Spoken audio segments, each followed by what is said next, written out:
apakah firasat buruk akan sesuatu yang terbersit termasuk bisikan-bisikan setan atau bisa jadi petunjuk dari Allah untuk menghindari hal tersebut, Ustaz? Bisikan-bisikan buruk. Firasat buruk mungkin, Ustaz. Firasat ya. Baik, memang terkait firasat itu ada pada diri seorang setiap mukmin ya. Benar tidaknya itu berbanding lurus dengan ketakwaannya. Para ulama berdalil dengan beberapa hal. Di antara firman Allah Jalla wa Ala, "Inna fi dzalika laayatin lil mutawassimin." Sesungguhnya pada hal tersebut terdapat ayat bagi mereka al-mutawassimin, kata sebagian ulama tafsir, al-mutafarrisin, orang-orang yang memiliki filsafat. Dan telah datang beberapa hadis dari Nabi, walaupun secara sanadnya tidak ada yang selamat dari kedhaifan, namun sebagian ulama ada yang menghasankannya dan membenarkan maknanya. Nabi menyatakan, ittaqu firasatal mu'min fa innahu la yanzuru illa binurillah. Hati-hati engkau dari firasatnya orang yang beriman, karena orang yang beriman itu melihat dengan cahaya yang Allah berikan.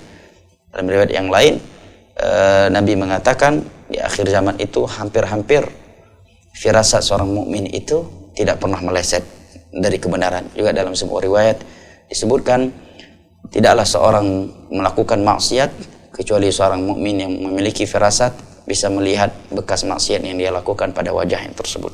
Maka firasat itu ada, namun perlu diingat, firasat itu bukan landasan hukum. Tidak boleh seseorang mengambil suatu keputusan, ya, suatu sikap hanya dibangun di atas firasatnya. Kenapa? Karena firasat bisa benar bisa tidak.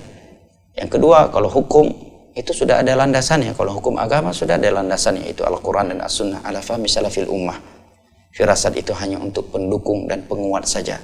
Seandainya seorang berfirasat barang yang hilang itu sepertinya di sana dengan tanpa menuduh, tapi itu sebagai penguat dia untuk mencari dan mendeteksinya, maka tidak mengapa.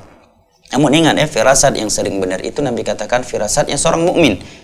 Dan sifatnya orang-orang mukmin telah Allah sebutkan dalam Al-Quranul Karim. Dan kita lihat apakah sifat-sifat mukmin yang Allah sebutkan di awal-awal surat Al-Mu'minun, di akhir-akhir surat Al-Furqan, di awal-awal surat Al-Anfal, itu ada pada diri kita ataukah tidak? Nah, wallahu ta'ala a'lam bishawab, wal ilmu inna Allah. Ini yang pertama. Yang kedua, harus dibedakan firasat dengan su'udzan. Su'udzan itu berburuk sangka kepada orang lain dengan tanpa indikasi qarinah yang kuat dan membolehkan dia untuk berburuk sangka kepadanya.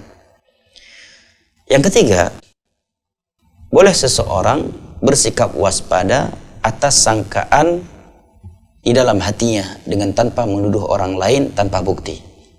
Ada ucapan dari Hasan Al-Basri yang cukup bagus. Kata beliau, ihtarisu minan nasi bisu'idzan.